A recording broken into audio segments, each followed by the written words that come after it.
육과 동행.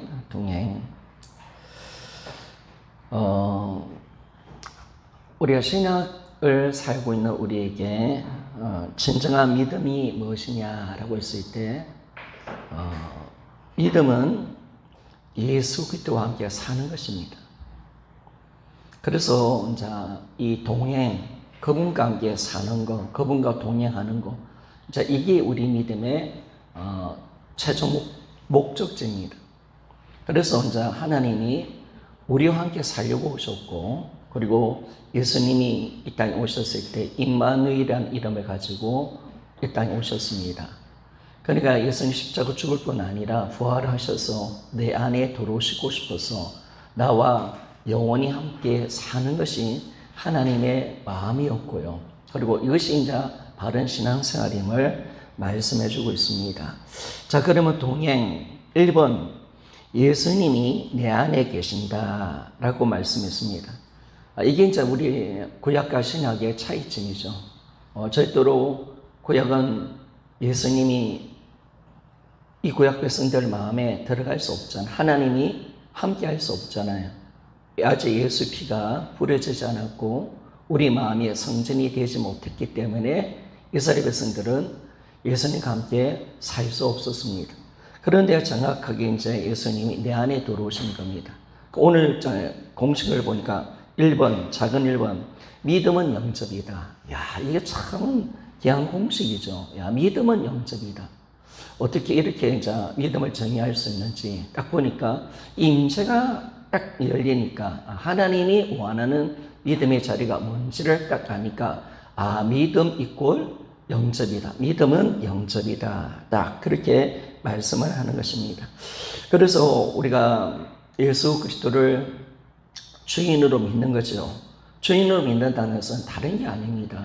그분을 내 마음에 영접해 드리는 거죠.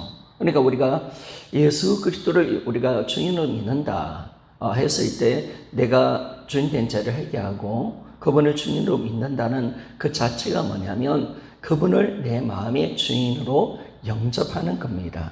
그래서 예수님이 내 안에 들어오시는 것, 이것이 바로 진정한 참된 믿음의 모습인 것을 가르쳐 주고 있습니다.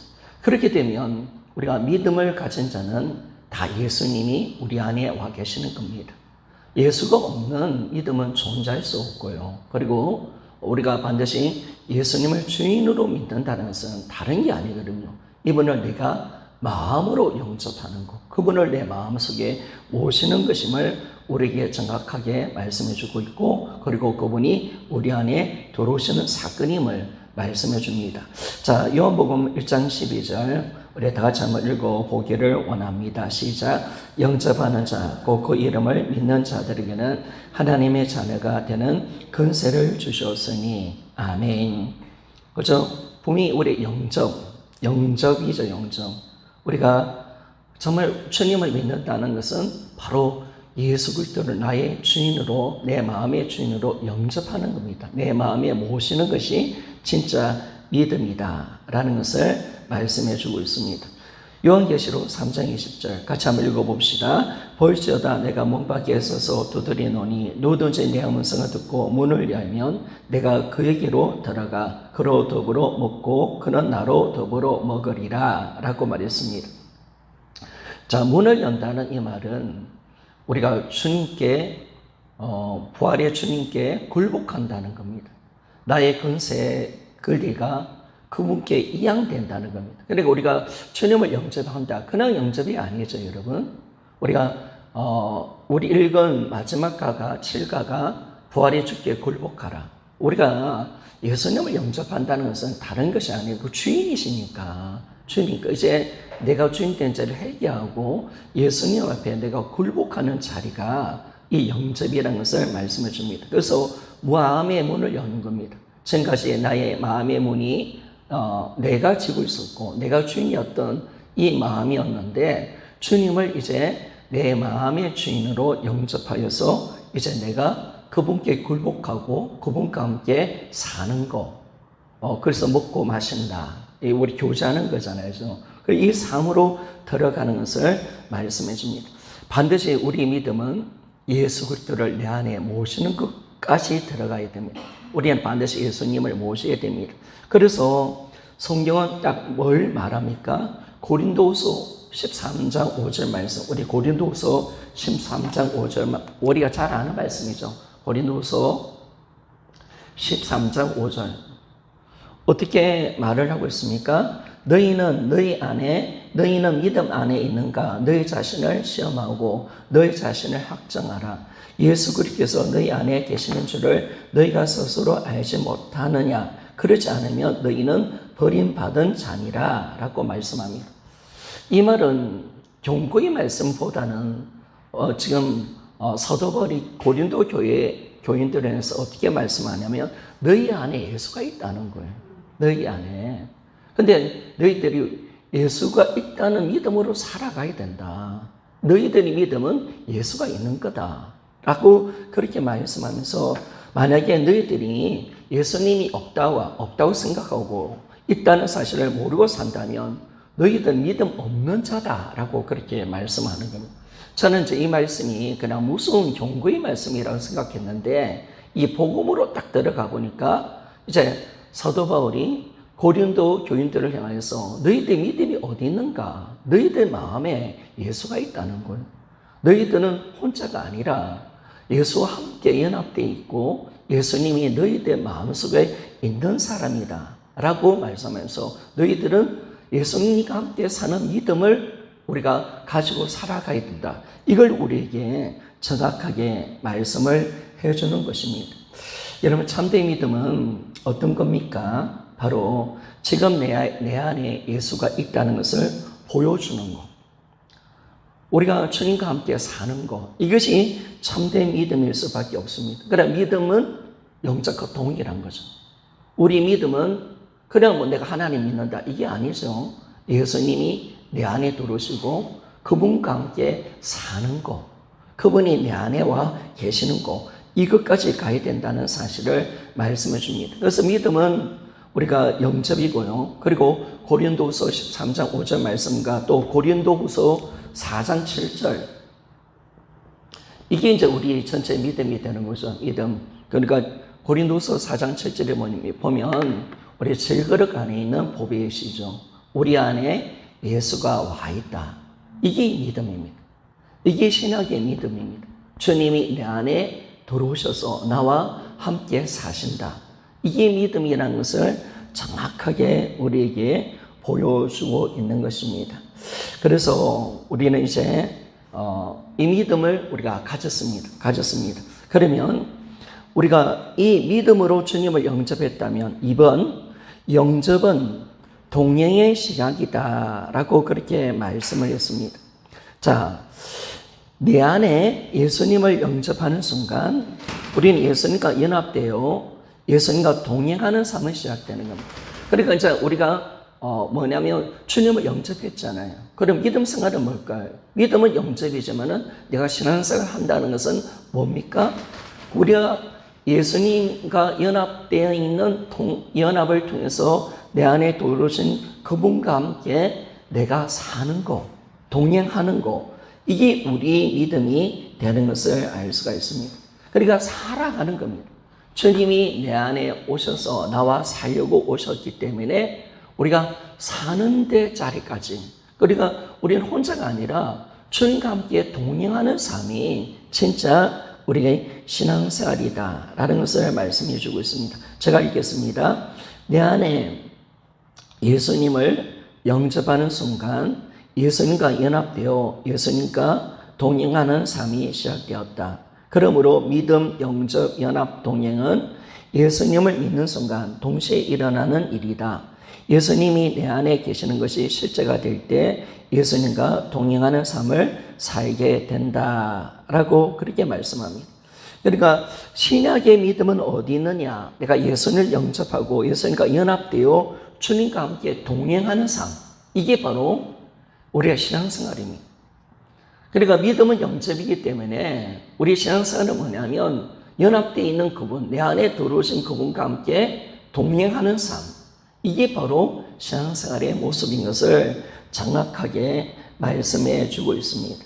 그래서 우리는 이 땅에 이제 혼자가 아니라 이제 예수 그리스도 그분과 함께 살아가는 삶, 그분께 인도받고 그분과 교제하고 사귀는 삶, 그리고 그분과 일치되는 삶을 살아가는 것. 이게 이제 진정으로 우리가 살아갈 삶의 모습인 것을 우리에게 말씀해 주고, 그분이 우리 주인이시고 왕이시니까 이제 그분이 우리를 다스리시고 통치해 가시고, 그리고 우리 허드슨 테일러가 그랬잖아요. 제가 참 허드슨 테일러 이야기를 들으면서 자기가 그 예수님의 일부라고 이야기했는데, 예수님과 일치되는 삶. 저는 이 말이 계속 지난가를 하면서 기억이 많이 나요. 연합은 뭐냐? 그리고 우리가 연합으로 돼서 동행이 이루어지는데, 결국은 우리의 삶이 어디로 가느냐? 예수님과 완전한 일치되는 삶. 이게 뭘까요, 여러분? 당연히 주님과 일치가 된다는 것은 뭐냐면 주님이 나를 통치하고 다스리는 거죠. 내가 주님께 굴복하고 주님의 온전한 다스림 속에 내가 들어가는 것. 그래서 예수님과 내가 떨어지는 게 아니라 그분의 생각과 그분의 마음과 그분의 뜻을 내가 진짜 받아들이고, 그리고 그분과 완전한 연합된 삶을 살아가는 삶. 이게 바로 연합을 통해서 이루어지는 그리스도와 일치되는 삶을 살아가는 겁니다. 그러면 여러분, 내가 예수 그리스도와 일치된 삶을 사면 어떤 삶을 살아가게 되었습니까? 결국은 답은 이겁니다. 갈라디아서 2장 20절입니다. 내가 사는 것은 아니고 내 안에 예수가 사십니다. 그리고 주님이 드러납니다. 그러니까 우리는 주님을 보여주고 주님이 드러나는 삶을 살아야 됩니다. 예수의 인격, 그분의 마음, 그분의 생각, 그분의 감정을 가지고 그분의 눈으로, 그분의 생각으로 살아가는 이 온전한 삶을 하나님이 우리를 이 연합과 동행을 통해서 풀어내기를 원하셨습니다. 그래서 주님이 우리 안에 들어오셨습니다. 나와 하나 되기 위해서. 그러니까 이제 우리가 이 임재, 동행으로 가니까, 열어보세요. 동행으로 가고 임재로 가니까 우리 신앙의 전체가 바뀝니다. 십자가가 바뀌죠. 십자가가 어떤 사건입니까? 십자가가 나의 옛사람을 죽이고 뭐예요? 나를 뭐 삼는다고요? 하나님의 성전. 하나님이 이 십자가가 하나님의 성전이 되는 사건임을 우리에게 정확하게 보여주고 있습니다. 그러니까 하나님은 우리와 함께 사는 게 목적이었습니다. 그리고 사실은 성막이라든지 성전을 통해서 하나님이 뭘 요구하셨는가 보니까 참 이렇게 함께 하고 싶은 거예요. 함께. 이스라엘 백성들을 불러낸 것도 보면 함께 그들과 함께 거하고 싶은데, 그런데 그들이 죄가 있잖아요. 그러니까 하나님이 제사 제도를 만들고 성막과 이 성전을 만들어내신 거예요. 그리고 하나님의 마음은 그거예요. 복잡게 하나님과 함께 사는 게 아니라 그들과 영원히 살고 싶고 영원한 사랑을 나누고 싶은 거예요. 그런데 이 구약은 예수님이 오지 않았으니까 이 구약의 제사가 필요하고 피 흘림의 짐승의 제사가 필요했고 주님을 만나는데 여러 가지 예법이 필요한 겁니다.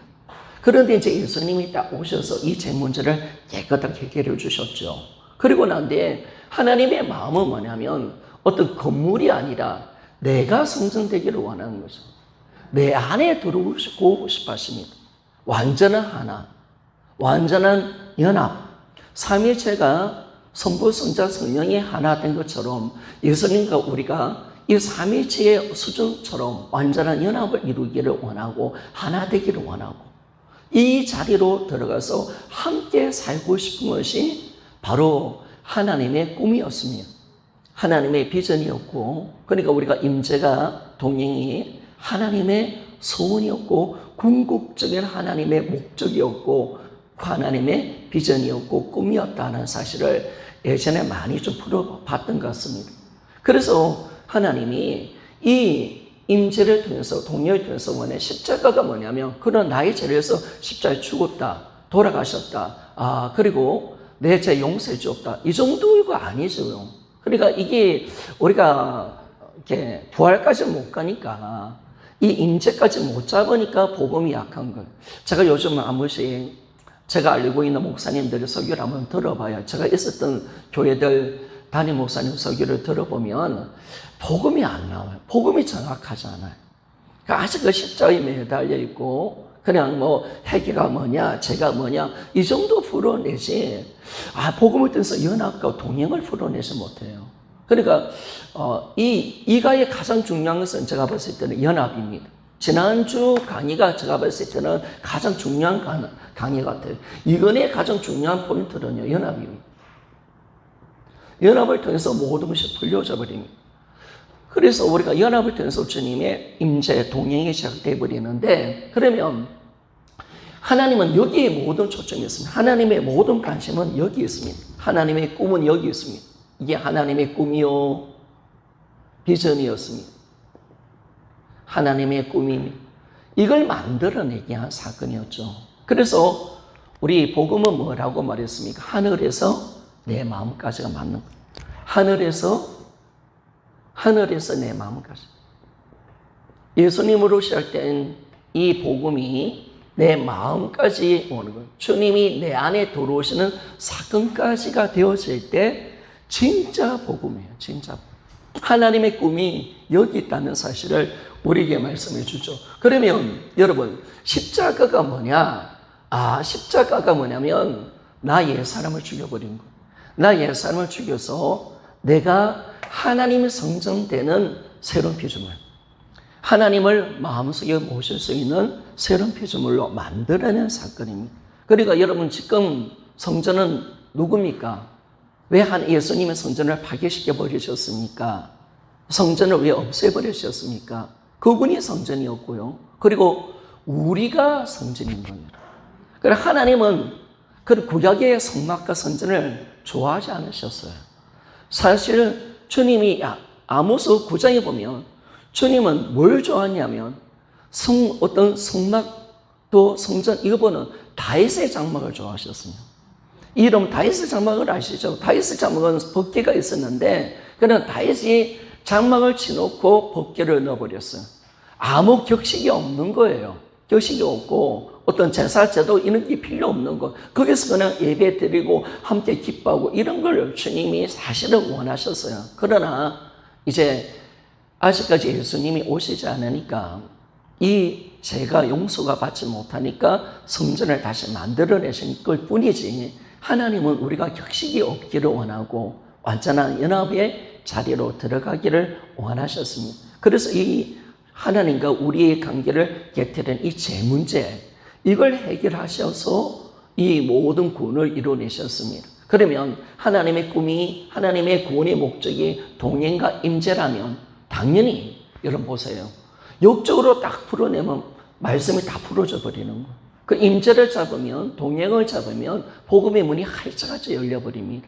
복음이. 그러면 십자가 뭐냐? 바로 나를 하나님의 성전 삼는 새로운 피조물로 만들어내는 사건입니다. 내가 하나님의 성전입니다. 우리는 누구냐? 누굽니까? 하나님을 모시고 있는 자. 그래서 주님이 이 바울을 통해서 고린도전서 3장 16절에 너희들이 하나님의 성전인 줄 너희들이 알지 못하느냐라고 그렇게 말씀하잖아요. 너희들의 성전을 더럽히면 하나님 너희들을 멸하실 것이다. 이게요, 그런 무슨 말씀이 아니라 그만큼 우리의 가치가, 우리의 존재가 하나님으로 말미암아 정말 대단한 존재가 됐다는 거예요. 하나님이 우리 안에 와 계시니까 우리가 함부로 살면 안 되는 거예요. 그분이 우리 안에 들어오셨으니까 내가 성전을 더럽히면 안 되잖아요. 그러니까 우리가 이 죄 문제도 이렇게 싸워가는 거예요. 그러면 두 번째, 부활은 어떤 사건입니까? 부활은 어떤 사건입니까? 부활은 예수가 내 안에 들어오신 사람, 내 안에. 그렇죠? 부활을 통해서 주님이 내 안에 들어오셨습니다. 예수님이 부활하신 이유가 우리 주인이 되시기 위한 건데, 그냥 주인이 아니잖아요. 여러분, 그냥 주인. 그냥 밖에 있는 주인이 아니라 부활을 통해서 뭐냐면 내 안에 마음의 주인이 되려고 여러분 예수님이 부활하신 줄 믿습니까? 이게 놀라운 거예요, 여러분. 그냥 부활이 아니에요. 그냥 예수님이 나의 주님이다. 이 정도 우리 한다면 이건 진짜 복음이 아니죠, 여러분. 이게 진짜 복음은 주님이 내 안에 들어서서 나의 주인이 되셔서 그분이 나와 함께 사는 것까지 들어가야 여러분 이게 진짜 복음이 되는 겁니다. 그래서 이 부활은 뭐냐면 부활하신 예수님이 나의 주인이 되셔서 내 안에 들어오시는 사건임을 정확하게 그렇게 말씀합니다.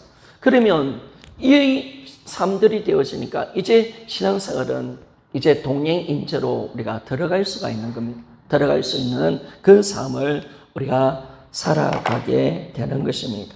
그래서 우리가 이제는 뭐가 필요하냐, 뭐가 진짜 믿음이냐. 여러분 진짜 신약의 믿음은 예수님이 내 안에 와 있다는 것을 믿는 믿음이 진짜 믿음입니다. 그러니까 진짜 믿음은 어떤 믿음? 이 사람이 진짜 하나님이 원하는 믿음을 가졌느냐라고 우리가 묻는다면 당신은 마음속에 예수 그리스도를 주인으로 영접했습니까? 그리고 당신 안에 예수님이 계십니까? 당신은 예수님 내 안에 와 있다는 것을 믿습니까? 이게 진짜 믿음이라. 이걸 믿는 거. 진짜 주님이 나와 함께 내 안에 들어오셔서 나와 함께 사신다. 이게 바로 신약의 믿음입니다. 그러니까 우리는 예수의 사심, 예수 그리스도의 내주하심이 이제 온전하게 이루어지는 삶을 우리가 살아갈 수가 있는 것입니다.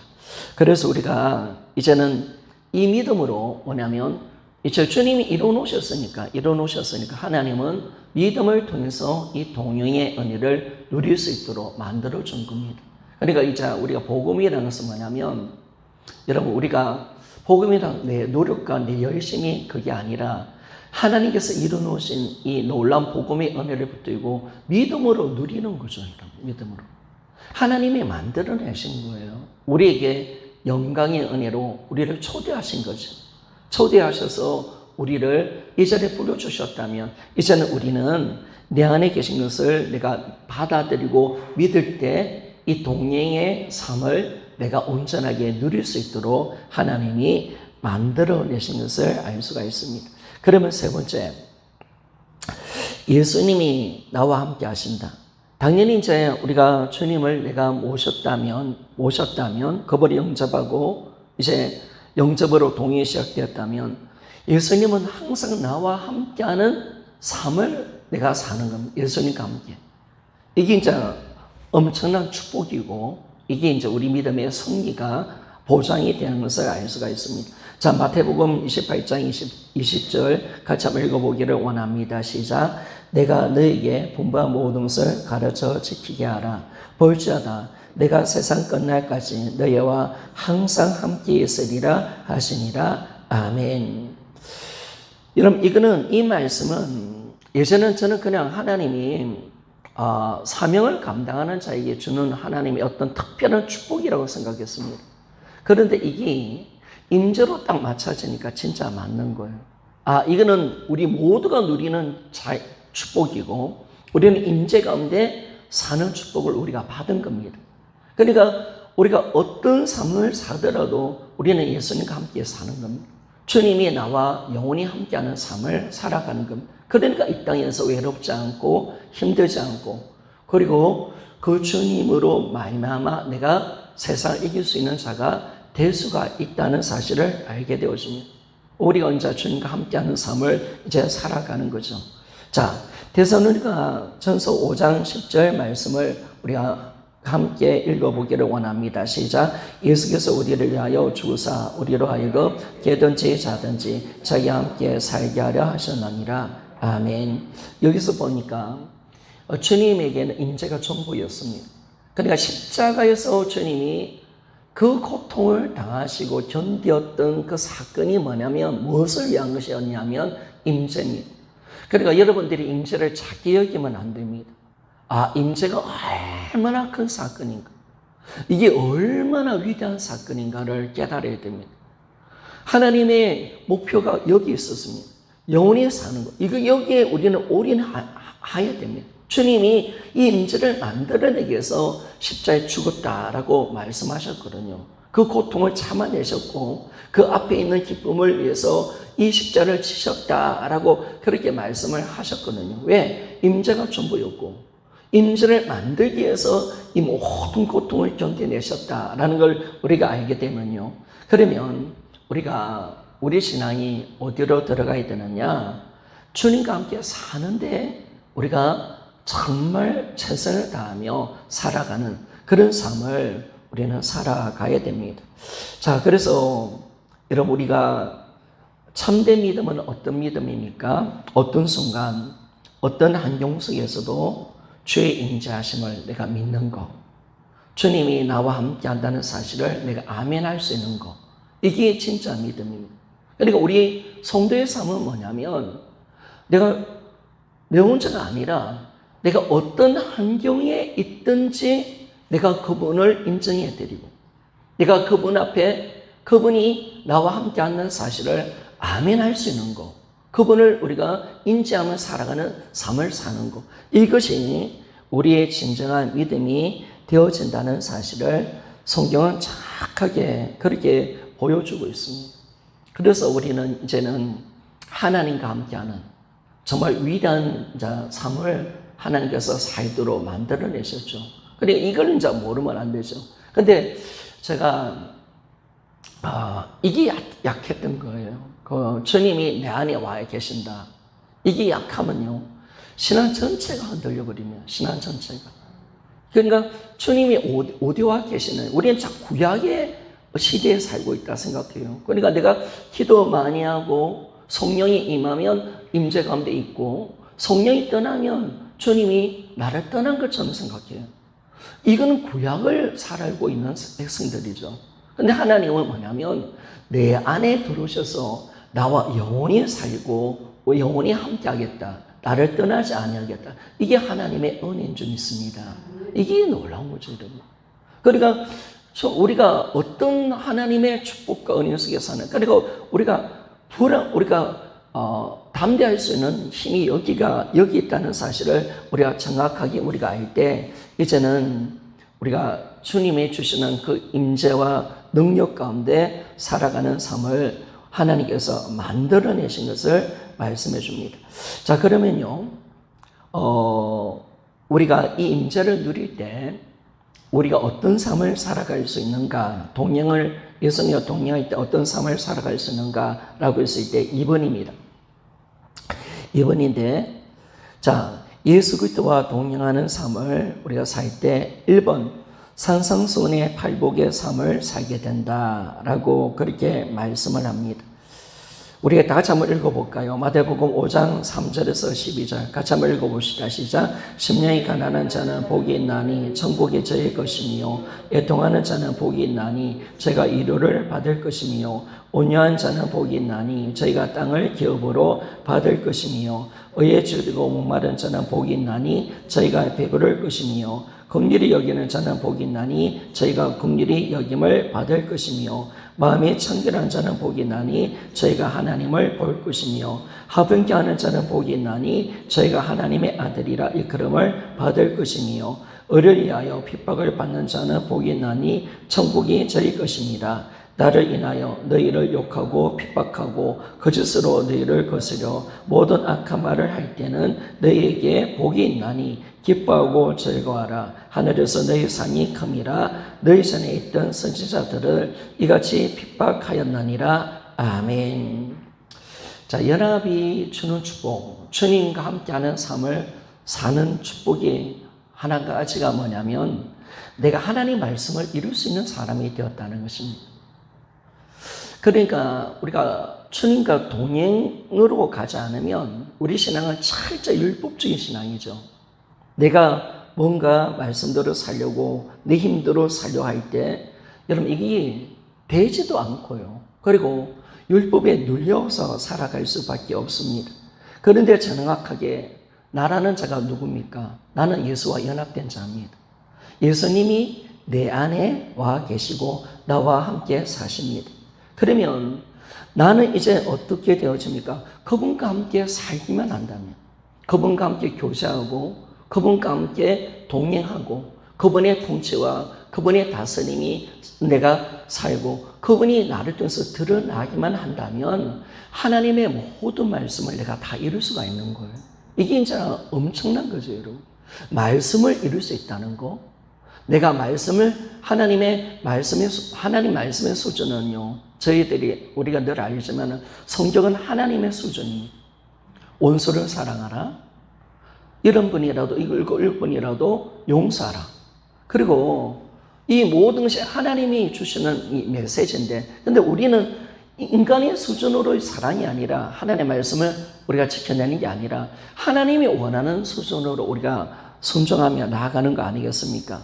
그런데 우리가 이 말씀을 지켜낼 수가 없습니다. 우리는 스스로 지켜낼 수 없어. 그런데 주님이 내 안에 들어오셔서 이 연합과 주님과 함께하는 삶을 살 때, 그분과 교제하고 그분과 동행하는 삶을 살 때 뭐냐면, 주님이 내 안에 사시니까 이제 나를 통해서 주님이 드러나십니다. 그럴 때 우리는 뭐냐면, 우리가 주님의 마음과 생각으로 내가 살게 되어지는 거예요. 내가 주님의 마음이 오고요, 주님의 생각이 오고 주님의 눈이 오는 거예요. 그러니까 여러분들이 보세요. 여러분들이 영혼들을 어떻게 사랑할 수 있습니까? 목사님도 간혹 하지만 어느 때 내 남편을 보니까 참 불쌍더라. 또 보면 저렇게 못된 집사 가보니까 어느 날 갑자기 주님의 마음이 온 거예요. 주님의 마음이 오니까, 주님의 눈이 오니까 저 영혼이가 불쌍한 거야. 저 영혼을 안고 우는 거예요. 예전에는 그런 내 마음이 있을 때는 내 마음으로 정죄하고 판단하고 저 미워 죽겠는데 이렇게 갔던 내가 오늘날 성령의 은혜 가운데 들어가 보니까 주님의 마음이 오네. 주님의 눈을 보니까 예전에 내 어떤 판단, 내 생각 가지고 저 사람은 왜 저래, 내 남편은 왜 저래, 내 아내는 왜 저래, 집사는 왜 저래, 이렇게 판단했던 내가 주님의 마음을 보니까 그 사람의 사정이 보이네. 아이고 얼마나 힘들었을까, 얼마나 애탔을까. 그 사람의 그 마음을 내가 읽을 수가 있고, 그 사람이 환경과 모든 것이 보이는 거예요. 그게 뭐냐면요, 나에게 주님의 마음이 온 거예요, 여러분. 그런데 성경은 뭘 말씀하냐면, 우리는 이미 나의 마음이 주님의 마음이 되었다고 성경은 말씀하는 줄 믿습니까? 이게 놀라운 거죠, 여러분. 이게 그냥 성령 충만으로 오는 사건이 아니라 우리는 매일매일 그렇게 살아갈 존재라는 거예요. 우리가 주님과 교제하고 주님과 동행하면 여러분 내가 이제 없어지는 거예요. 주님과 일치되는 삶을, 내가 주님과 하나됨, 일치, 그분이 나를 통치하고 다스리는 삶, 통치, 이런 삶을 내가 살게 되면 여러분 내 마음이 없어지는 거예요. 주님의 마음이 나의 마음이 되고 주님의 생각이 나의 생각이 되는 거죠. 물론 여기서 한 가지 할 것은 굴복입니다.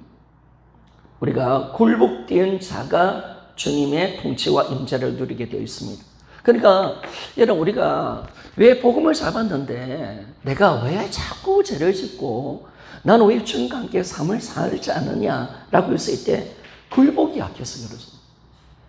진정한 굴복, 그러니까 내가 주인된 죄를 진짜 회개하지 않았던 죄, 그리고 아직까지 내가 내끼 있는 거예요. 내끼. 아직까지 내 생각, 내 판단, 내 마음 가지고 있는 거예요. 제가 우리 성도들을 보면 그래요. 우리 성도들이, 제가 요즘 이제 3회 예배 때 같은 데 보면 사랑을 전하면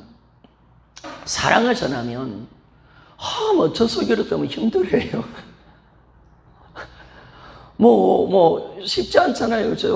시어머니 사랑하는 것도 힘들고, 남편 사랑하는 것도 힘들고, 내 어떤 아는 사람 사랑하는 거, 그것은 힘들어요. 그런데 왜 힘들까? 왜 힘들까? 왜 나는 안 될까? 자꾸 그렇게 이야기하시는 집사님들이 계신단 말이에요. 제가 그렇게 이야기했습니다. 집사님의 생각과 집사님의 마음과 집사님의 가치관을 가지고 이 영혼을 사랑하려니까 됩니까? 주님께 나와 집사님의 생각과 마음과 뜻이, 마음이 무너지고 하나님 것으로 채워져야지. 그러니까 이게 아직 일어나지 않은 거예요. 그런데 분명히 우리가 부활의 주님께 굴복되어질 때 진짜 믿음이거든요. 영접이거든요. 이게 바뀐 사람은요, 이 가능한 거예요. 그런데 여전히 내가 주님을 주님으로 믿는다는데 아직까지 내 생각, 내 느낌, 내 감정, 나의 세상 가치관이 무너지지 않는 사람은요, 여러분 진짜 하나님의 말씀 지키라, 복음으로 살아가라, 여러분 죽는 겁니다. 여전히 세상 기준입니다. 여전히 자기 눈입니다. 자기 생각입니다. 자기의 어떤 느낌과 감정, 상처 붙들고 살아가니까 여러분 이게 안 되는 거예요. 그런데 이게 정확하게 굴복되어지고 이제 내 것은 완전히 내 옛사람이 완전히 죽었다는 것을 고백하며 주님 앞에 진실하게 주님이 내 머리시고 내가 주님의 인격 속에 내가 들어간 자라는 사실을 딱 아는 사람은 내게 없는 사람이죠. 그 삶을 살아가면 여러분 주님의 마음, 주님의 생각으로 살기 때문에 그렇습니다. 그러니까 이걸 주님이 만들어내신 겁니다. 이걸 그냥 예수님 옷이 성령 충만 받아서 되는 게 아니라는 거예요, 여러분. 그러면 어떻게 되냐면 성령 충만 받을 때는 되는데 그러지 않을 때는 안 되는 거예요, 여러분. 안 되는 거예요. 그렇지 않아요. 그래서 하나님이 우리가 예수와 연합시켜 놓았어요. 연합시켜서 주님의 마음과 생각이 우리 것이 되도록 만들어냈단 말이에요. 그럼 우리는 믿음으로 받아들이고 그렇게 갈 때 우리가요, 주님의 마음 오면요, 주님의 생각을 내가 가지면 우리가 하나님의 모든 말씀을 내가 다 지켜낼 수 있습니다. 여러분, 원수라도 사랑할 수 있습니다. 여러분들 경험하시죠? 주님의 마음 오니까 다 사랑스럽죠. 그게요, 하나님이 우리 안에 들어오셔서 이걸 만들어내신 겁니다. 정확하게. 그래 우리는 이제 뭐냐면 동행, 그분과 함께 사귀고 그분과 교제하고 그분이 내 머리가 되셔서 나를 통치하며 나가는 삶을 살고 그분이 나를 통해서 드러나는 삶을 사면 우리는 하나님의 어떤 계명이라도 다 지켜낼 수가 있습니다. 이게 하나님의 위대한 하나님의 역사입니다. 그러니까 나를 어떤 자로 만들어냈냐? 말씀을 지켜낼 수 있는 자로 만들어내신 겁니다. 나를. 왜? 어떻게 예수와 연합되어서 주님과 함께 살 때 주님과 사랑하고 주님과 교제하고 주님과 사귀고 그분의 말씀대로 순종하는 삶을 살면요, 저절로 됩니다. 이제 내가 주님의 마음으로 살고 주님의 생각으로 살아가는 겁니다. 이게 교제만 되면 되는 겁니다. 사랑의 은혜 가운데 들어가기만 한다면 이 넘치는 은혜의 삶을 우리가 살아갈 수가 있는 거죠. 그러니까 이걸 우리가 알면 진짜 우리가 너무 감사하죠. 여러분, 우리가 하나님 말씀 이루는 게 얼마나 힘든데 이게 여러분 내 어떤 본성과 거스리는 거기 때문에 유신과 거스리기 때문에 이게 안 돼요. 그러니까 하나님이 우리를 옛사람을 죽여놓고 예수 그리스도와 연합시켜 놔서 그분과 함께 살 때 우리가 이 삶을 살아갈 수 있도록 만들어주신 적이 있습니까? 그러니까 여러분, 위대한 성인들, 위대한 영성가들만 하나님의 말씀에 순종한 사람이 아닌 거예요. 하나님은 절대로 성인들, 천주교 성인들이죠. 대단한 영적인 프란시스 같은 대단한 사람과 천주교는 딱 둘로 나누잖아요. 성인들과 성인이 아닌 부류들. 딱 나눠서 이 사람들만 특별한 사람이라고 주장합니다. 그래서 성경은 어디를 봐도 그걸 부정합니다. 그리고 베드로 전서를 보면 나의 믿음과 너희 믿음이 동일한 믿음이라고 이야기합니다. 그리고 사도들의 삶과 초대의 성도의 삶들이 다르지가 않는 거예요, 여러분. 똑같은 거예요, 여러분. 다르지가 않아요. 그런데 우리는 왜 자꾸 갈라놓은지 모르겠어요. 야, 윤석주 목사님은 대단하시고 조규 목사님은 위대하시고, 그죠? 천주교는 프란시스 같은 사람, 와, 위대한 사람입니다. 그러니까 우리는 못 따라간다는 거예요. 그런데 여러분, 진짜 복음의 능력이 뭡니까? 나 같은 사람도 할 수 있는 것이 복음이 있습니까? 이게 위대한 능력이죠. 나 같은 자가 할 수 있다. 이게 진짜 능력이지. 이게 능력 아니겠습니까? 그러니까 우리가 해내야 되는 거예요, 여러분. 나 같은 자가 해낼 수 있다. 초신자가 해낼 수가 있고 진짜 예수님과 함께 살면 된다. 이게 너무나 놀라운 사건 아니겠습니까? 너무나 놀라운 사건. 그러니까 이걸 만들어내신 겁니다. 누구든지 되는 거죠. 누구든지. 왜? 하나님이 연합시켜 놨으니까. 그분이 내 안에 와 계시니까. 내 안에 와 계시니까. 우리가 그분과 함께 살기만 하면 우리 모든 삶이 하나님의 모든 말씀을 다 이루며 이 말씀을 뭐냐면 율법으로 지켜내는 것보다 이 말씀을 누릴 수 있는 자로 만들어주시는 줄 믿습니까? 이제는 우리 누리게 됩니다. 하나님의 말씀을 지켜내서 이 말씀의 기쁨을 우리가 누린다니까. 이런 원수를 살아가면서 이 말씀의 은혜를 누린다니까. 기쁘다. 오히려 용서의 기쁨을 누리고요. 사랑의 기쁨을 누리고 막 기쁨으로 형제로서 죽는 것을 기뻐하면서 진짜 하나님이 주시는 영적인 기쁨과 감격과 감사 속에 살도록 만들어내신 것이 하나님의 위대한 복음의 여정이었다는 사실을 알 수가 있습니다. 구약은 안 되잖아요. 여러분. 하나님 해보셨잖아요. 하나님께 율법을 주고 나는데 지키라 선지자를 보내서 아무리 애를 써도 안 되잖아요. 여러분. 그래서 주님이 새 마음을 주고 이제 내가 너희들의 가운데 너희들을 성전 삼아서 내가 너희와 함께 하리라. 이걸 우리에게 말씀해 주는 건. 그러니까 여러분, 여러분들이 이제 주님 마음으로 이제 사는 거죠. 그러니까 이제 날마다 힘든 사람, 우리 예쁘게 보이는 건 당연한 겁니다, 여러분. 그게 특별한 게 아니에요. 이게 10년에 한 번씩, 갑자기 내 남편이 10년에 한 번에 예쁘게, 이제 남편 사랑스러우면, 이러면 안 되는 거예요, 여러분. 이렇게 되면 안 된다니까, 여러분. 이게 1년에 한 번 일어난 사건이고, 그러면 안 되는 거예요. 그렇게 되면 안 된다니까. 이러면 성령의 가마가 일어나가지고 갑자기 내 어머니 보니까 그렇게 못되는 시엄마가 갑자기 예뻐지고 불쌍해지고 눈물 한번 흘려줬습니다. 이러면 안 된다는 거예요, 여러분. 이러면 안 된 거예요. 오히려 주님의 마음으로 가면 늘 주님의 마음과 생각으로 살게 되면 여러분 그 성도들 보세요, 여러분. 성도들 말 안 듣고 그 성도들 보면 주님 마음으로 보면 얼마나 불쌍했습니까? 얼마나 안타깝습니까? 그리고 저 영혼들을 위해서 내가 죽어야 되는데, 저 영혼들을 위해서 내가 죽어야 되는데, 그런 마음이 여러분 생깁니다. 그리고 주님의 마음은 안 되면 안 돼요. 여러분 사실 목회도요, 제가 그렇게 생각해 봤습니다. 목회는 인간이 할 수 있는 일은 아니다. 인간이 할 수 있는 일은 아닙니다. 이거는 참아내야 되고, 인내해야 되고, 그리고 제가 인간적으로 찾다가 병이 터진 겁니다. 이게 아유, 주님, 하닥지가 나가지고, 주님, 나 못하겠어요. 사표를 몇 번 썼습니다. 아유, 주님, 이거는 주님, 당신은 신이시니까 하시. 아유, 나는 못해요. 참아야 되고, 인내해줘야 되고, 가까이 바라봐야 되고, 기도해줘야 되고, 사랑해줘야 되고, 용서해줘야 되고, 끊임없이 받아줘야 되고,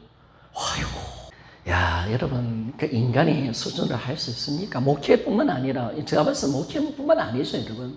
여러분, 하나님의 모든 말씀을 내가 지키고, 목회나 사실은 우리가 원수 사랑하는 시엄마 사랑이나 똑같은 것 같아 보니까.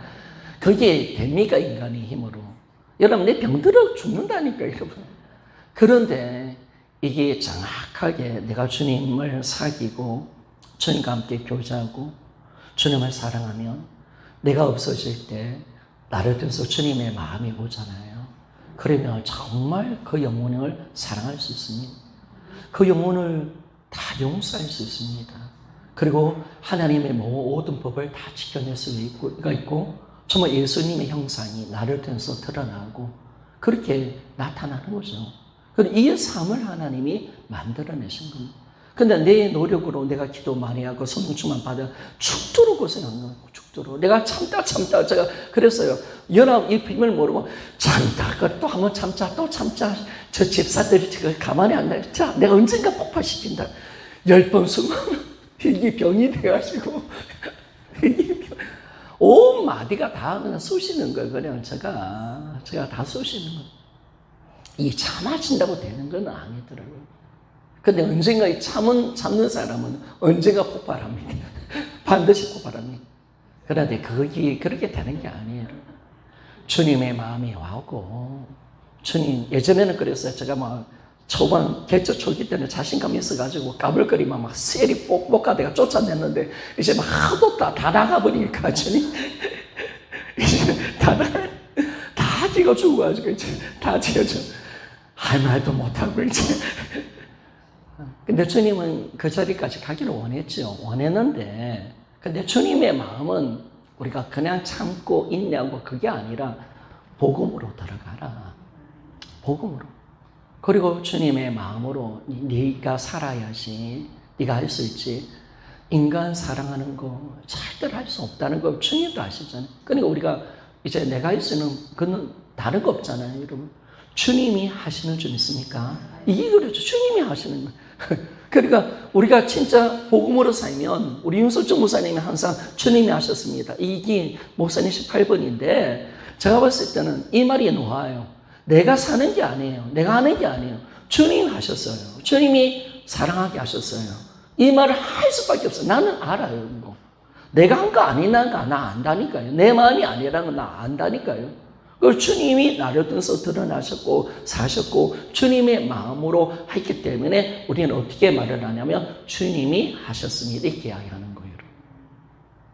그런데 제가 그 원리를 몰랐을 때는 주님이 하셨습니다. 흉내는 냈습니다. 늘 모든 거 하면 다 주님이 하셨습니다. 흉내만 냈는데 연합과 임재를 아니까 주님이 하셨다는 의미를 내가 아는 거예요. 주님을 하셨다는 의미를. 진짜 주님이 사셔서 나를 통해서 주님이 나타나셨다는 걸 내가 아니까 그걸 할 수가 있는 겁니다. 그래야 우리가요 이 은혜로 들어가는 겁니다. 이 은혜로 안 되면 우리 율법으로 다 누려버립니다. 아무리 예수님을 주인으로 믿으면 내 노력으로 하나님 예수 그리스도를 주인으로 믿는 삶을 살고 내가 노력으로 내가 열심으로 하나님의 말씀을 지켜낸다. 여러분 죽는 겁니다. 이거는 진짜 죽는 겁니다. 안 됩니다. 그런데 주님이 내 안에 들어오셔서 나는 그분과 함께 살기만 하면 됩니다. 사랑의 교제를 나누고요. 그분을 사랑하게 되면 그분께 굴복하기만 하면 모든 삶은 다 되는 겁니다. 내가 할 것밖에 없는 거예요. 참 이게 감사한 거죠. 그러니까 우리가 이 모든 하나님의 말씀을 그분으로 통해서 이뤄내고 지켜낼 수가 있는 그런 삶을 살아가는 이 놀라운 복을 얻게 되는 것을 알 수가 있습니다. 그래서 이제는 연합으로 가는 거죠. 연합으로 가르고 온전하게 우리가 그분과 함께 동행하는 삶으로 가면 모든 것을 이기며 살아가는 삶을 살아갈 수 있습니다. 두 번째요. 우리가요. 첫 번째는 하나님의 말씀을 이루는 삶. 그렇죠? 그리고 두 번째는 죄와의 싸움. 그러니까 임재로 들어가니까 모든 것이 다 바뀌는 겁니다. 그러니까 이 자리까지 못 갈 사람들 불쌍한 거예요. 제가 불쌍한 거예요. 참 이 자리까지 모르는 사람들에게 제가 진짜 전하고 싶은 복음은 임재, 연합. 참 우리가 어떤 사람인 줄을 모르고 혼자 노력하고 애쓰고 상처받고 안 돼서 눌려있고 율법 지켜보려고 애쓰고 또 아프고 힘들고 이런 삶을 우리가 살아갔잖아요. 그런데 임재가 딱 되어지니까 이 산상수훈 그렇게 어려운 말씀도 내가 지켜낼 수 있는 삶을 산다. 이게 얼마나 큰 축복이고 뿐만 아니라 죄에 대해서도 승리할 수 있는 삶을 내가 살아갈 수 있게 되는 것을 알 수가 있습니다. 그러니까 여러분 우리는 어떻게 싸웁니까? 내 안에 주님이 와 계신다. 이걸 인지하며 살아갈 때 우리는 죄와 승리할 수가 있는 줄 믿습니까? 우리 항상 사도 바울이라든지 베드로가 항상 성신서에서 우리에게 죄를 짓지 마라 할 때 강조하는 게 있었습니다. 성령이 너희 안에 있다. 이걸 강조하고 있는 거예요. 예수가 너희 안에 있다. 너희들이 하늘 성전이다. 이걸 강력하게 주장하고 있거든요. 이걸 우리가 알 때 우리 안에 누가 와 계시는가? 우리가 어떤 존재가 되었는가? 우리 안에 성령이 와 계시고 주님이 와 계신다. 이걸 우리가 정확하게 인지하며 살아갈 때 우리는 죄와 피 흘리기까지 싸울 수밖에 없는 거예요. 그러니까 진짜 죄와의 싸움은요, 복음을 아는 겁니다. 선명하게 날마다 내가 주님을 만나고요, 내 안에 주님이 와 계신다는 인지 가운데 살아가면요, 이게 성령 충만한 자리거든요. 늘 제가 이야기하죠. 복음은 임재는 성령 충만의 모습이라는 것을 제가 늘 이야기하는데, 이게 그런 자료로 들어갑니다. 여러분들이 성령 충만 받으면 왜 죄를 못 짓습니까? 그분이 나와 함께 한다는 것이 인지가 돼서 그렇습니다. 여러분도 성령 충만 받았을 겁니다. 내가 딱 함부로 말하면 성령이 탁 터치를 합니다. 왜 그 말을 해요? 그리고 정확하게 주님이 내 모든 말과 내 모든 생각을 다 보고 계시고 지금 주님이 내 앞에 와 계신다. 이걸 내가 딱 아니까 꼼짝을 못하는 거죠. 꼼짝을 못하는. 그런데 우리가 딱 보니까 복음이 이미 성령 충만 자리로 우리를 불러내신 겁니다. 아, 이게 임재가 이미 성령 충만한 자리로 우리를 불러내신 사건이냐, 고람된 이미 되어 있는구나.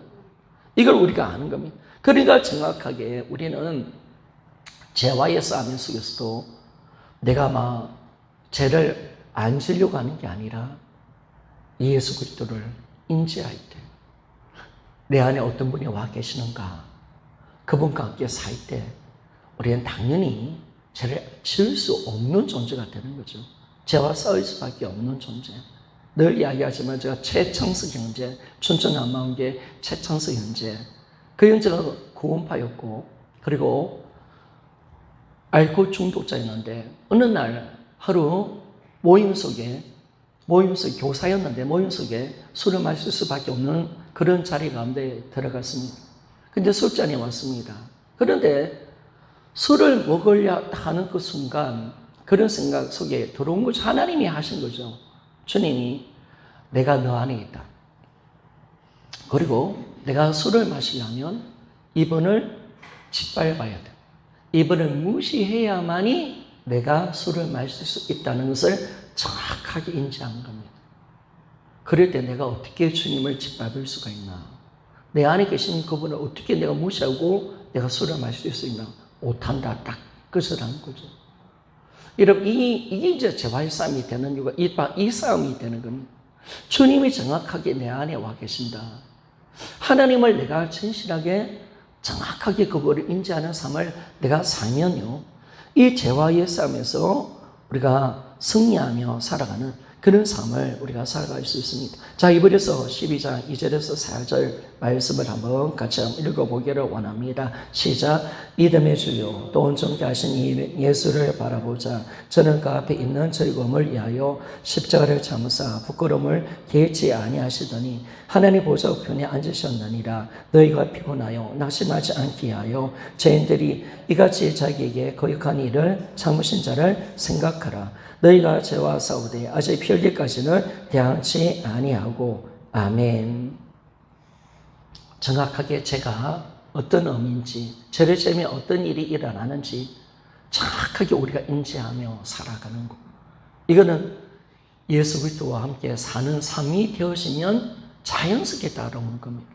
그러니까 우리가 주님과 교제하고 주님과 날마다 친밀한 그 사귐 속에 들어가고 주님을 사랑하게 되어지면 여러분, 죄는 저절로 쌓일 수밖에 없다는 사실을 정확하게 알게 되는 거죠. 그래서 주님이 이 죄를 지을 때 어떤 상태가 되는가라고 했을 때 고린도전서 6장 15절에 보니까 너희 몸이 그리스도의 지체인 줄 알지 못하느냐? 그 그리스도의 지체를 가지고 장래의 지체를 만들겠느냐? 결코 그럴 수 없느니라. 우리가 정말 깨달을 것은 뭐냐면 내가 예수 그리스도와 연합되어 있다는 사실. 이건 절대로 잊어버리면 안 됩니다. 임재도 결국 연합에서 노는 거거든요. 내가 그리스도와 연합되어 있다는 사실은, 내가 그분의 몸의 일부가 되었다는 사실을 내가 알면 오늘 사도 바울이 이 성적인 문제가 생기고 영적으로 더러워진 이 고린도 교인들을 향해서 어떻게 되냐면 너희 몸이 그리스도의 지체인 줄 알지 못하느냐라고 이야기하잖아요. 어떻게 예수의 몸을 가지고 몸을 가지고 너희들이 창기와 연합하느냐. 창기와 연합하면 예수의 몸된 교회를 더럽히는 것이다. 주님의 몸을 더럽히는 것이다. 이걸 우리에게 정확하게 인지시켜 주는 거예요. 그러니까 우리가 예수와 연합되어 있다. 그러면 내가 죄를 지으면 주님의 몸이 들어오진다. 주님을 욕되게 하는 것이다. 이게 이제 정확해질 때 우리는 이것을 안 가면 죄와 진짜 싸울 수 없어요, 여러분. 내가 아무리 성령 충만 받아서 기도 많이 해서 내가 죄와 싸운다. 여러분, 이게 되는 게 아니에요. 되는 게 아니에요. 정확하게 성령께서 예수님이 내 안에 와 계신다. 내가 그리스도의 지체의 일부다.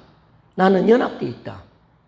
이걸 내가 정확하게 인지하게 만들고 복음으로 선명하게 만들어질 때 여러분 우리가 주님이 내 안에 와 계시는데 어떻게 내가 주님을 짓밟을 수 있겠습니까? 이 싸움이 되는 거죠, 여러분. 그러니까 우리가 이 싸움으로 가는 겁니다. 그리고 고린도전서 3장 16절 17절에 보니까 너희는 너희가 하나님의 성전인 것과 하나님의 성령이 너희 안에 계시는 것을 알지 못하느냐. 누구든지 하나님의 성전을 더럽히면 하나님이 그 사람을 멸하시리라. 하나님의 성전은 거룩하니 너희도 그러하니라. 자, 우리가 죄를 안 지려고 노력하는 방법이 뭐냐면 저도 죄를 안 지릴 때 이럴 방법 씁니다. 나는 하나님의 성전이다. 주님이 내 안에 와 계신다. 항상 그 글을 보고 내가 성전이야. 내 안에 주님이 와 계셔. 이걸 항상 기억하며 살아가는 거죠. 그러면 여러분 성전을 내가 더럽힐 수 있겠습니까? 그 주님, 내 안에 와 계신 주님을 내가 어떻게 아프게 할 수 있겠습니까? 그러니까 우리가 인지가 되지 않으니까 지는 겁니다. 그러니까 복음이 가려지면 망하는 이유가 여기 있습니다. 그러니까 우리가 진짜 이 땅에서 죄와의 싸움, 어둠과의 싸움에서 승리할 수 있는 것은 주님이 보이고요. 주님이 나와 함께하는 사실을 인지만 되면 우리는 승리할 수 있습니다. 그런데 주님을 놓치면 지는 겁니다. 주님을 놓치면 지는 겁니다. 그 자리가 어둠입니다. 그렇기 때문에 마귀는 어떻게든 복음을 가리게 만듭니다. 그래서 영적인 싸움은 초점 싸움입니다. 철저히 주님을 내가 얼마나 바라보고 주님과 인지하며 살아가는 삶을 사는 여기에 우리 신앙생활이 달려있다는 사실을 정확하게 우리가 알 때요. 우리는 임재로 죄와 마귀와 싸우는 겁니다. 임재로 싸우는 겁니다. 임재가 아니면 싸울 수가 없다는 사실을 우리가 알 때 그래서 우리 영적인 싸움은 나를 바라보는 게 아니죠. 내 안에 예수를 바라보는 겁니다. 그러니까 믿음은 바라보는 겁니다. 내 안에 계신 믿음의 주요 온전케 하신 그분을 오늘도 나는 바라보고 그분을 정확하게 인지하며 살아가는 삶. 이게 이 땅의 신앙생활의 삶의 모습인 것을 말씀해 주는 것을 알게 되었습니다. 자, 그래서 우리는 죄와 싸울 수 있죠. 내 안에 주님이 계신다는 것을 알면 알수록요, 우리는 죄를 더 못 짓습니다. 우리가 주님과 사귀면 사귈수록 더 못 짓습니다. 어쩌면 우리는 죄를 짓기 힘든 자가 된 겁니다. 죄를 짓기 힘든 자가 우리라는 사실. 항상 우리가 할 때, 우리가 이 하나님의 복음의 은혜, 이걸 누리며 나가는 겁니다. 그러니까 복음이, 임재가 진짜인가 아닌가의 이 삶은요, 제가 봤을 때는 신앙생활은 죄와의 싸움이 있습니다. 진짜 이 사람이 임재 가운데 사느냐라고 했을 때, 이 춘천남만교도 그렇게 이야기하들, 김성동 목사님도 그렇게 말씀을 하시는 걸 제가 접봤는데, 성도들이 자꾸 임재가 지식이 되는 거예요.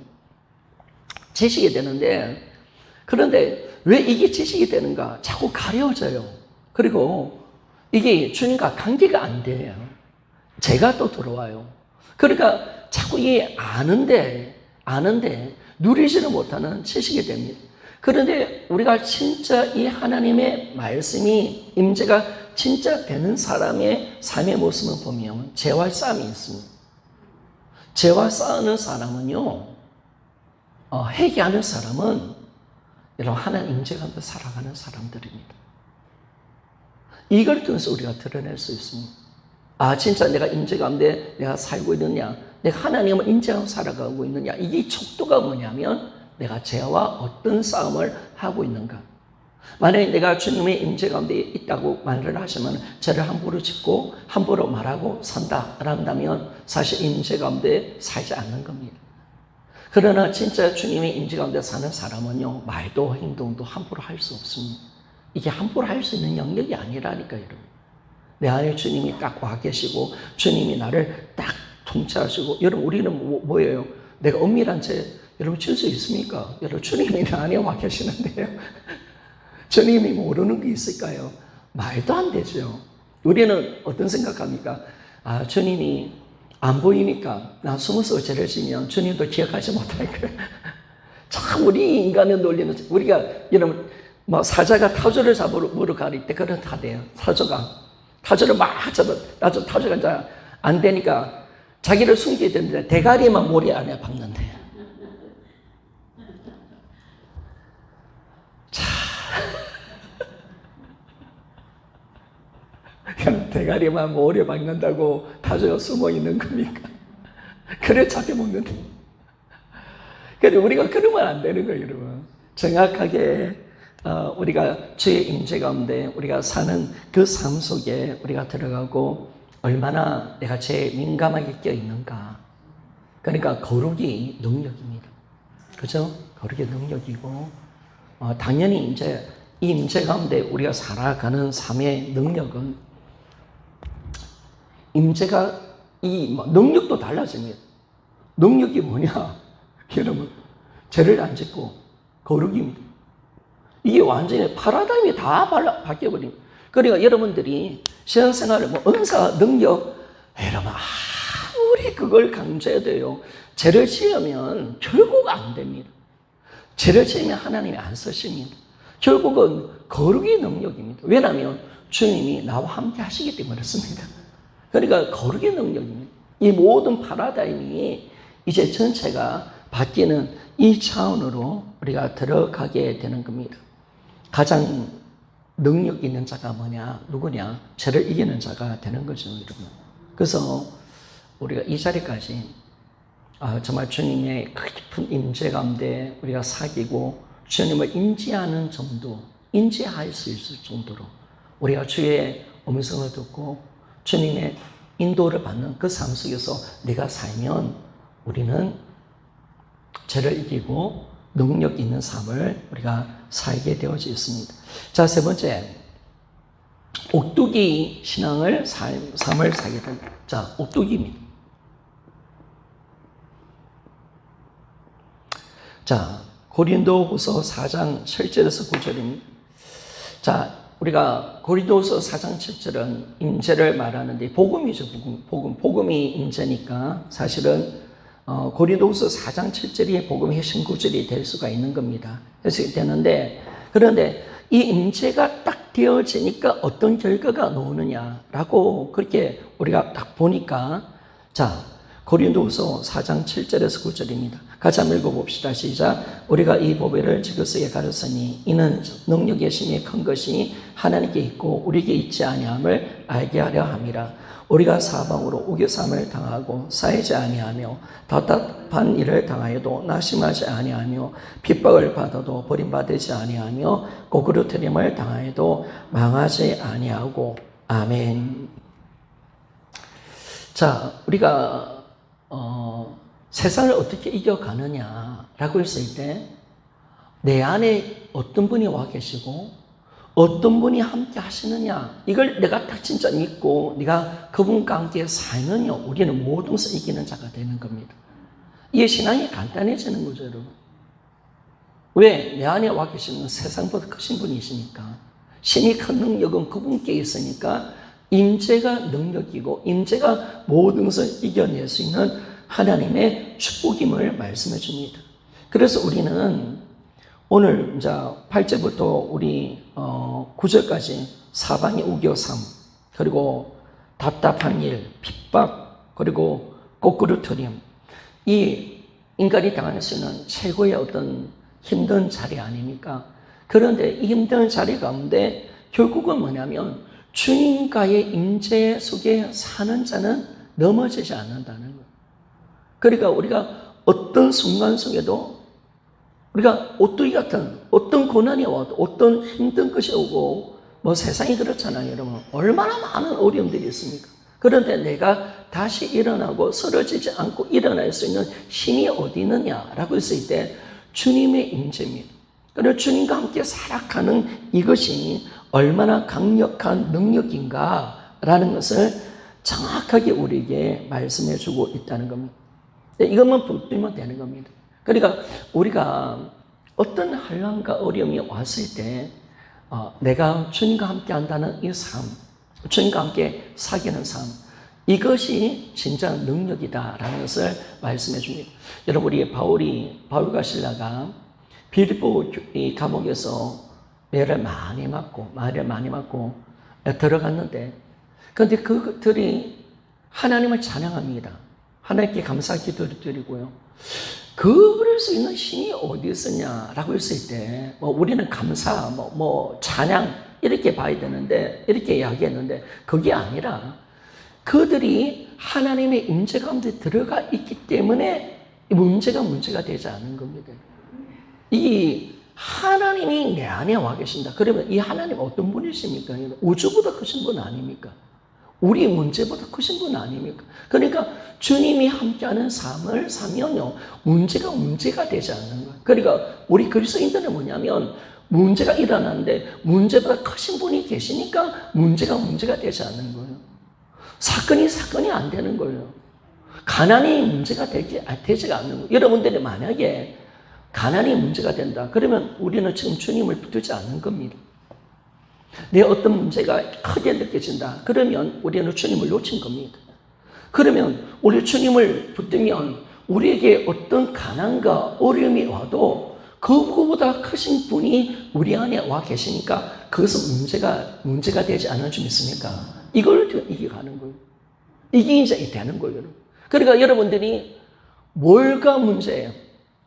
여러분들이 우리가 임재를 통해서 이기는 삶의 그 모습들이 뭐냐면 어떤 크신 분이 내 안에 와 계시는가, 이걸 내가 확증하고, 그리고 이분이 나와 함께 한다는 이 사실이 딱 되어질 때, 여러분, 나의 어떤 질병, 나의 어떤 가난 문제가, 여러분, 사실은 주님과 함께 살 때 이게 문제로 느껴지지 않는다는 거예요. 그러니까 그리스도인들이 이긴다는 거예요. 이게 대단한 거죠. 그러니까 우리가 진짜 임재 속에 살면요, 임재 속에 살면 문제가 안 돼요. 그리고 이걸 가볍게 보는 거예요. 가볍게. 이게 그분이 내 안에 와 계시, 이게 저절로 되는 거. 이게 내가 그렇게 믿어야 된다, 이게 되는 게 아니라 우리가 그분과 창조주 하나님과 내가 사귀고 내가 그분과 함께 사는 삶을 딱 살게 되면 내 어떤 영적인 크기가요, 그냥 무한대로 커져버리는 거예요. 내 어떤 견딜 수 있는 힘이 무한대로 커져버리는 거예요. 그러니까 우리가 지금까지 뭐냐면, 사실 저도 복음을 잡았던 이유가 뭐냐면 작은 문제 앞에 내 믿음이 무너졌거든요. 왜 이 문제 앞에 자빠질까? 왜 우리 사모는 그렇게 많은 은사와 능력을 받았는데도 왜 작은 문제 앞에 하면 왜 넘어질까? 제가 참 고민이 많았습니다. 왜 우리는 안 될까? 기도를 했는데도 왜 안 될까? 그리고 영적인 사람들의 삶을 내가 따라가지를 못해서 그들은 너무 초인적인 삶을 사니까 제가 감당이 안 되더라고요. 그러면 내가 이러지도 못하고 저러지도 못하고 어떻게 하나 라고 봤는데, 그게 아니라 내가 문제를 내가 스스로 통과하고 이겨가고 내 믿음을 지켜낸 게 아니라, 우리는 뭐냐면 내 안에 문제보다 크신 주님이 와 계시는 겁니다. 그런데 이 문제가 돌아와도 주님 안에 이 문제가 되지 않는 거죠, 여러분. 주님 아무것도 문제가 되지 않는 거예요. 가난, 질병, 죽음. 왜? 그분은 죄와 죽음과 사망과 마귀 권세와 세상 모든 고난을 다 이기신 분이신 줄 믿습니까? 세상보다 크신 분이시니까. 그분이, 그러니까 이 예수가 와 있다. 여러분, 예수 그리스도와 함께 살아가는 삶이 얼마나 능력인가. 여러분, 이게 문제죠. 그러니까 그리스도인들은요, 우리가 예수를 믿는다 해서 고난이 피해지는 것도 아니잖아요. 아니, 사실 그리스도인 되니까 더 고난이 많지, 여러분. 편안할 때보다 더 힘들 때가 더 많아요. 또 보면 또 목회하면 또 다른 사람 칭까지 지어야 되고, 보통이 아니에요. 또 영원 사랑해야 되잖아요, 여러분. 이게 만만한 거 아닙니다. 문제가 제가 조그만 교회도 하는데 우리 교회도 얼마나 문제가 많은지 모르겠어요. 아유, 한번 이 사람 해결했으면 저 사람 또 터지고 또 작정지도 또 들어가야 되고 내가 또 금식 들어가야 되나? 아이고 아버지. 그런데 제가 참 큰 교회 목사님을 존경합니다. 아이고 아버지. 이 작은 교회 하나 이끌어가는데 이 사람 문제 하면 여러분 교육 문제, 성도 문제, 내 문제가 되는 거잖아요. 그걸 잠이 안 오잖아요. 이 문제 또 이 사람 또 이 문제 해결을 못하면 또 직장 잘릴 건데 어떻게 하지? 또 아까 마귀가 또 덤비고 얘 지금 또 골치 아프네. 또 혼자 기도해주고 응답 받아줘야 되고 또 해결해줘야 되고 싸워야 되고 아유 이게요 끊임없습니다. 끊임없습니다. 그런데 여러분 우리가 그래요. 여러분. 우리가 하나님은 어떻게 그리스도인들이 어떻게 세상 이기는가 초대 성도들이 여러분 어떻게 세상을 이겨갔는가 그리고 바울이 어떻게 세상을 이겨갔는가 그건 다른 게 아닙니다. 다른 게 아니라 문제가 문제로 보지 않았던 겁니다. 그러니까 여러분들이 참 이 은혜가 있었으면 참 좋겠습니다. 문제가 문제로 안 보이는 하나님의 그 거대한 위대하심의 임재의 능력이 우리 가운데 드러나기를 우리가 소원합니다. 이게요 크잖아요 여러분. 그러면 모든 것을 내가 감당할 수 있는 거예요. 모든 것을. 그러니까 내게 능력 주신 자에서 내가 모든 것을 할 수 있다라고 바울이 빌보서 4장 13절에 말씀하는데 사실 그 말씀은 앞에 부분과 연결시켜 보면 그거잖아요. 자기가 지금 가난해 보고 궁핍함을 느껴봤고 배부름을 느껴봤지만 그러나 자기는 어떤 성교 현장 가운데 사회 현장 가운데서도 나는 그것에 연연하지 않는다. 왜? 주님으로 나는 이겨간다는 거거든요. 주님으로 내가 능력 주시면서 나는 배고픔 자족 다 배웠다. 나는 모든 거 해낼 수 있다. 이거잖아요. 그러면 우리의 신앙이 그거 아니겠습니까? 우리 신앙이 오뚜기 같은 신앙이라면 흔들릴 수 없는 반석 같은 분이 내 안에 들어오셨고요. 내 안에 들어오셨고 그리고 그분과 함께하는 삶을 내가 사니까 여러분 우리가 견디고 이기고 승리하는 삶을 내가 살아갈 수가 있는 겁니다. 그러니까 우리 이 자리까지 가는 거죠. 문제가 되지 않는 그 은혜의 자리 그분의 그 크심의 임재 가운데 들어갈 때 우리는 모든 것을 이기며 그러니까 세상을 승리할 수 있는 말씀이 고린도후서 4장 7절 질그릇 안에 있는 예수 그리스도 내 안에 보배신 그분이 내 안에 와 있다는 것 이걸 우리가 진짜 인정하면 우리 신앙은 세상을 넉넉하게 문제를 이겨가는 그 신앙으로 들어갈 수 있는 자리가 우리가 될 줄 믿습니다. 오늘 여기까지만 합시다. 다음 주 조금 남겨놓고 다음 주 진짜 오늘 두 분이 또 안 오셨네요. 말씀을 열심히 잘했던 두 분이 안 오셨는데 우리 예 그래서 우리 다음 주 우리 교회에서 잘 마무리하고 그래서 오늘 두 분이 안 오시니까 이렇게 다 이렇게 풍성하게 하나님이 잘 안 이루어주시는 것 같아요. 그래서 우리 다음 주 와서 다시 임재돼서 이 부분은 정말 중요한 신앙입니다. 신앙이 임재로 안 들어가면 여러분 우리가 감당이 안 됩니다. 하나님의 말씀을 지켜내고 뭐 죄와 싸움도 안 되고요. 뿐만 아니라 우리가 세상을 이길 수 있다. 여러분 우리가 감당이 안 됩니다. 근데 정확하게 주님이 내 안에 와 계신다. 이 사실 하나가 그분과 함께 살아가는 사실 이 하나가 모든 것을 이뤄내는 하나님의 위대한 삶을 살아낼 수 있다는 사실을 우리가 알고 우리가 보니까 여러분 임재가 진짜 능력 많죠. 그죠? 그러니까 우리가 그렇게 살아갈 바울이 될 수 있는 거예요. 우리가 바울처럼 살 수 있는 거예요. 그러니까 초대교회 성도는 바울처럼 살아냈잖아요. 평신들이 그렇게 살아냈잖아요. 우리도 살아낼 수 있는 거죠. 여러분. 그렇죠? 그러니까 이 삶이 가능하다니까. 이게 진짜 능력이죠. 그러니까 진짜 능력은 나 같은 자가 이 위대한 하나님의 능력 있는 삶을 살아낼 수 있도록 하나님이 임재를 만들어내신 사건이 진짜 능력인 줄 믿습니까? 그래서 우리는 복음을 자랑하는 겁니다, 여러분. 복음을 자랑하는 겁니다. 복음 외에는 말할 게 없죠. 왜? 이걸 내가 한 게 아니라 주님이 만들어내셨으니까. 나는 그냥 그냥 숟가락만 내는데 하나님께서 밥을 얹어 놓으신 거죠. 그냥 나는 가만히 있는데 그냥 참여시켜 준 거죠. 복음의 영광에 참여하도록. 우리는 이제 뭐냐면 믿음으로 들어가서 그걸 누리는 자리로 들어간다면 우리는 무한한 하나님의 능력과 은혜를 누리며 살아갈 줄 믿습니다.